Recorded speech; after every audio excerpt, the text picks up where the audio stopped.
की बड़ी बैठक में तगड़ा प्लान, गठबंधन में मच गई खलबली। क्या होगा 2024 के चुनाव का परिणाम? अगले साल की शुरुआत में होने वाले लोकसभा चुनाव के लिए केंद्र चुनाव आयोग सक्रिय हो गया है। वहीं देश में सबसे ज्यादा सीटों वाले राज्य उत्तर प्रदेश में आयोग की टीम ने ताबड़तोड़ बैठकों का सिलसिला शुरू कर दिया है। नमस्कार, आप देख रहे हैं कैपिटल टीवी की स्पेशल स्टोरी और मैं हूं आपके साथ राजप्रीत कौर। साल 2024 में होने वाले लोकसभा चुनाव के लिए बीजेपी तैयारियों में जुट गई है। बीजेपी की नजर उत्तर प्रदेश की 80 लोकसभा सीटों पर है। ऐसे में पार्टी दलित ओबीसी को साधने की कोशिश में है। इसी को लेकर बीजेपी आज यूपी के बड़े नेताओं के साथ बैठक करने जा रही है, जिसमें आगामी चुनाव को लेकर रणनीति बनाई जाएगी। दिल्ली की सत्ता का रास्ता उत्तर प्रदेश से होकर गुजरता है।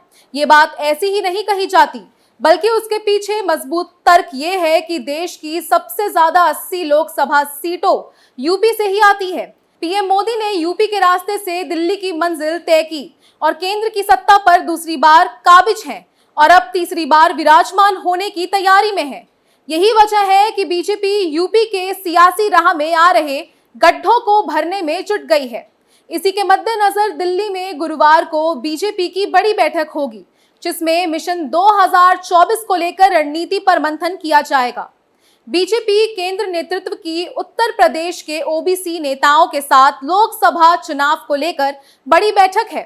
केंद्र गृह मंत्री अमित शाह और बीजेपी अध्यक्ष जेपी नड्डा की अगुवाई में होने वाली बैठक में मुख्यमंत्री योगी आदित्यनाथ से लेकर deputy CM Keshav Prasad Maurya, cabinet मंत्री स्वतंत्र देव सिंह, प्रदेश अध्यक्ष भूपेंद्र सिंह चौधरी, सांसद साध्वी निरंजन ज्योति, सुरेंद्र नागर, संगम लाल गुप्ता सहित कुछ ओबीसी सांसद को बुलाया गया है।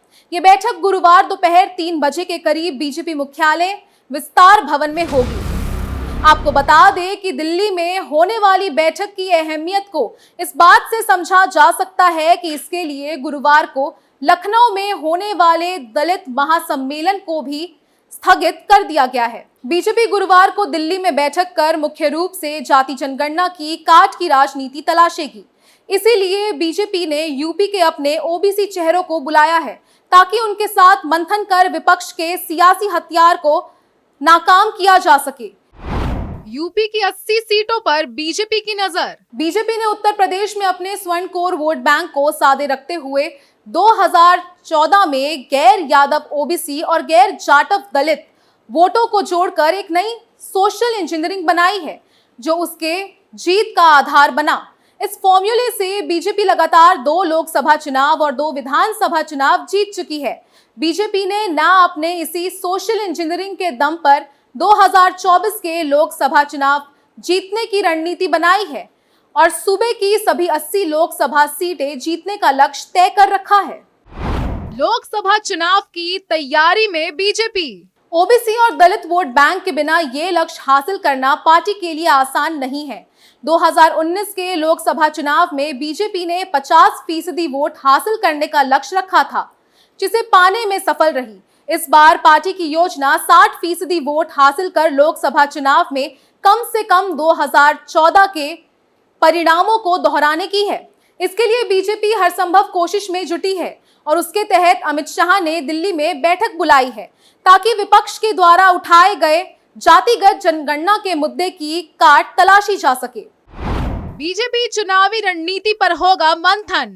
गृह मंत्री अमित शाह और जेपी नड्डा के साथ बुधवार शाम यूपी के मुख्यमंत्री योगी आदित्यनाथ की बैठक हुई, जिसमें यूपी के मंत्रिमंडल विस्तार और संगठन के कुछ लंबित मुद्दों को लेकर चर्चा हुई। माना जा रहा है लोकसभा चुनाव से पहले यूपी में जातिगत समीकरण को ध्यान में रखते हुए कुछ अति महत्वपूर्ण फैसले लिए जा सकते हैं। कुछ नए मंत्रियों को योगी सरकार में जगह मिल सकती है। माना जा रहा है कि दिवाली के बाद यूपी में मंत्रिमंडल का विस्तार होगा और कैबिनेट से कुछ मंत्रियों की छुट्टी तो कुछ के विभाग में फेरबदल हो सकते हैं। जहां एक तरफ दिल्ली की सत्ता के रास्ते के गड्ढों को दुरुस्त करने में बीजेपी जुटी है, वहीं दूसरी तरफ इंडिया गठबंधन टूटने की कगार पे आ चुका है। क्या यूपी में इंडिया गठबंधन लोकसभा चुनाव से पहले ही बिखर जाएगा? समाजवादी पार्टी कैंप से अब इस तरह के संकेत मिलने लगे हैं। समाजवादी पार्टी की नई प्रदेश कार्यकारिणी की पहली बैठक में कई नेताओं ने यही मांग उठाई है। कुल मिलाकर बैठक का माहौल यही रहा कि एमपी का बदला यूपी से लेंगे। ये बात तो खुद अखिलेश यादव ने कही थी। उन्होंने ये बयान एमपी के विधानसभा चुनाव में कांग्रेस से सीटों का तालमेल ना होने के बाद दिया था। उन दिनों एमपी के पूर्व मुख्यमंत्री कमलनाथ ने पत्रकारों के सवाल के जवाब में ये तक कह दिया था कि अखिलेश वखिलेश की बात छोड़ो। नाराज अखिलेश यादव ने यूपी कांग्रेस अध्यक्ष अजय राय को चिरकुट नेता कह दिया, तो अजय राय ने अखिलेश यादव को लेकर एक और विवादित बयान दे दिया। उन्होंने कहा, जिसने अपने पिता का सम्मान नहीं किया वे मेरा क्या करेंगे। राहुल गांधी के कहने पर कांग्रेस के संगठन महासचिव के.सी. वेणुगोपाल ने अखिलेश यादव को फोन कर बयानबाजी पर रोक लगाने की बात कही। उन्होंने ये भी कहा कि मध्य प्रदेश में भले गठबंधन ना हो पाया, लेकिन हमें आम चुनाव तो मिलकर लड़ना है। महीने भर से चल रही खींचतान। यूपी में इंडिया गठबंधन में समाजवादी पार्टी, कांग्रेस और राष्ट्रीय लोक दल है। पिछले महीने भर से कांग्रेस और समाजवादी पार्टी में किचकिच जारी है। अखिलेश यादव को लगता है कि यूपी में कांग्रेस जमीन पर कहीं नहीं है, जबकि कांग्रेस के नेताओं को लगता है कि बीजेपी के खिलाफ राहुल गांधी ही सबसे भरोसेमंद चेहरा है। चुनावी नतीजों के आंकड़े तो यही बताते हैं कि हर लिहाज से कांग्रेस यूपी में कमजोर हालत में है। प्रियंका गांधी ने पिछले साल अक्टूबर महीने में ही यूपी के प्रभारी पद से इस्तीफा दे दिया था। इसके बाद से यहां कोई प्रभारी नहीं है। पिछले विधानसभा चुनाव में कांग्रेस 2 ही सीटों पर जीत पाई, जबकि 2019 के लोकसभा चुनाव में राहुल गांधी तक हार गए थे। पार्टी को सिर्फ 1 सीट मिली थी। वही रायबरेली से सोनिया गांधी चुनाव जीतने में कामयाब रही थी। क्या होगा 2024 के चुनाव में, अब ये तो वक्त ही बताएगा। फिलहाल के लिए स्पेशल स्टोरी में बस इतना ही। बाकी खबरों के लिए देखते रहिए कैपिटल टीवी उत्तर प्रदेश। नमस्कार।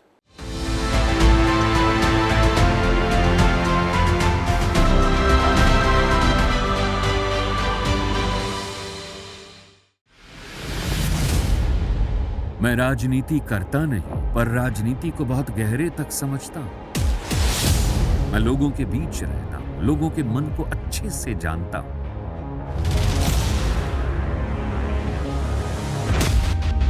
पब्लिक और पॉलिटिक्स की हर नब्ज को खूब पहचानता हूं। संघर्ष की सियासत से सत्ता के सिंहासन तक मैं हर खबर से खरा सच निकालता हूं। ना कोई दौड़, ना कोई race. Capital TV Uttar Pradesh.